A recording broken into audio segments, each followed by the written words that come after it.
Whew, when you see a bunch of movies in a day and lining up which ones to see and at what time, it's like solving a math problem. Sitting there looking like, okay, if I see this, then I can go directly to this. But this is too early, this one too late. If I see this one first, there's 80 minutes between movies. Okay, I got this. I wasn't able to fit in Founders Day since it's only on 2 screens at inconvenient times. So if you saw that one, let me know how it is. Instead, I got 2 end-of-world movies and another with superheroes who practically cause the end of the world. But first up, it's I.S.S. Hey guys. I think she's looking at the Yucatan Peninsula. No, it was east of all of that. You're just Flash, right? We gotta get out to the cupola. Now, guys!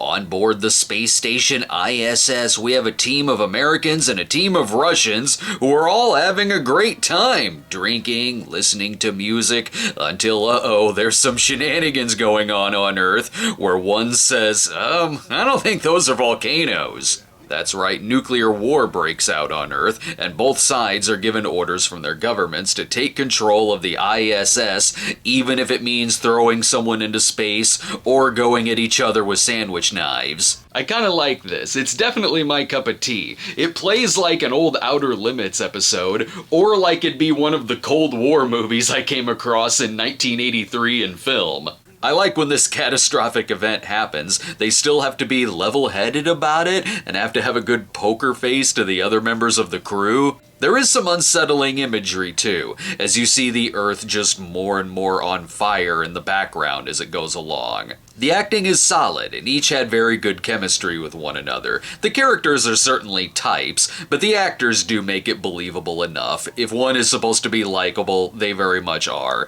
and if one isn't, then you want this person taken down. It's not a great movie by any means. It's not as deep as it possibly could be. It is predictable. You can call most things that happen in it. It goes a little overboard sometimes with the symbolism, and there's some very questionable CGI mice. The ending is also really underwhelming.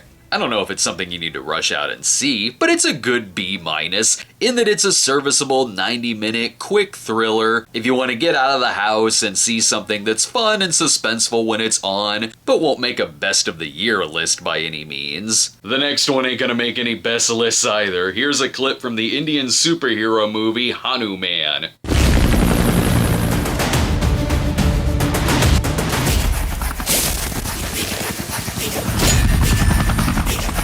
The opening 5 minutes of this movie is insane, and in these moments, I was like, we may have something here. It starts with a kid who is obsessed with becoming a superhero to the point to where he sticks his hand in a jar of spiders to become Spider-Man.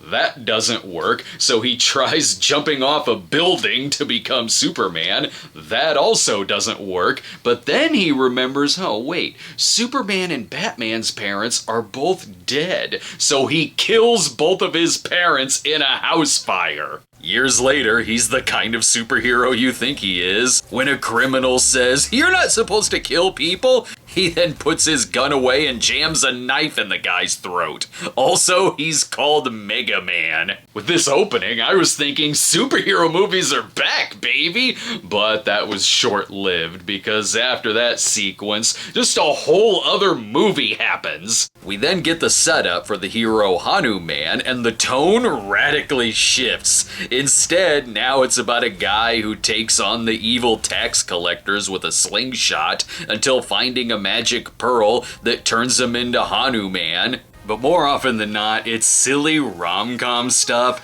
and a sound effects comedy with a lot of slapstick. Though some of the slapstick is a little funny, like smacking a guy's teeth out of his mouth that fly towards the screen. He hits people so hard they fly above the clouds, and when he breaks bones, it goes into X-ray vision like Sonny Chiba's The Street Fighter. I also like when he practices his powers by jumping in front of a moving train. But you could take the best bits of this first half and condense it down to about 20 minutes. The lead here is generic as hell and not interesting enough to merit this long of an intro where the opening title comes in at the 45-minute mark. I was getting frustrated. Like, are we gonna at all address that opening? I was even wondering if it was a different movie that accidentally started. But it does eventually go back to this, 80 minutes into it, where Mega Man is now his Bruce Wayne alter ego and wants to buy up the village to steal HanuMan's powers. He wants it so bad that when he sees someone cheering for the hero, he ties that man to a tree and with a robot arm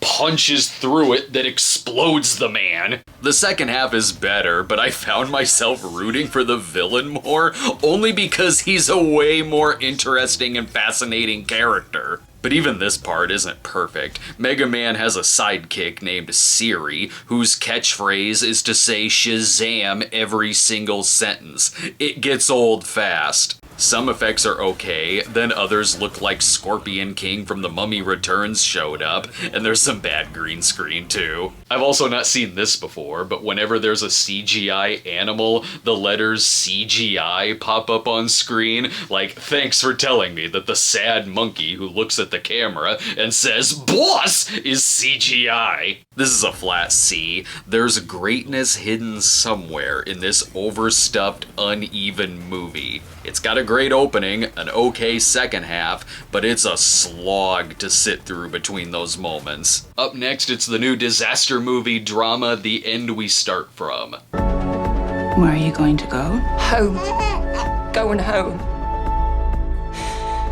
The End We Start From is not an easy title to remember, but it's absolutely your best bet for new movies this weekend.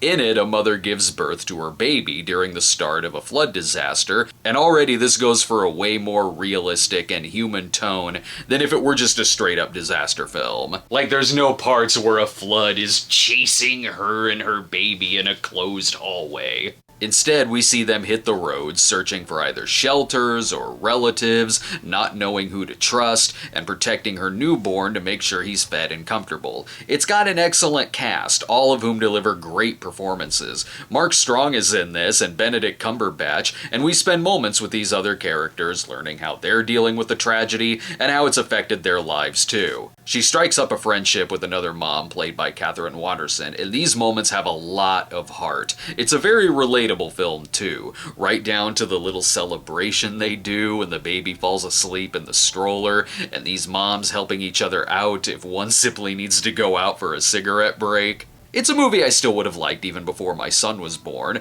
but now it is a fresh new set of eyes looking at this, from noticing the different types of cries the baby has, to some sequences that are especially nerve-wracking in a good way. I hope people check this out. This was an A-. It can be a little laggy a time or two, but I dug the hell out of it. It isn't playing on many screens, but it's worth checking out, as it did stick with me, especially the ending, which I loved. Thanks for watching, everyone. Make sure you subscribe to the Movie Reviews playlist, where you can see all of the current movie reviews I'll be doing for the 2024 releases, and we'll see you next time.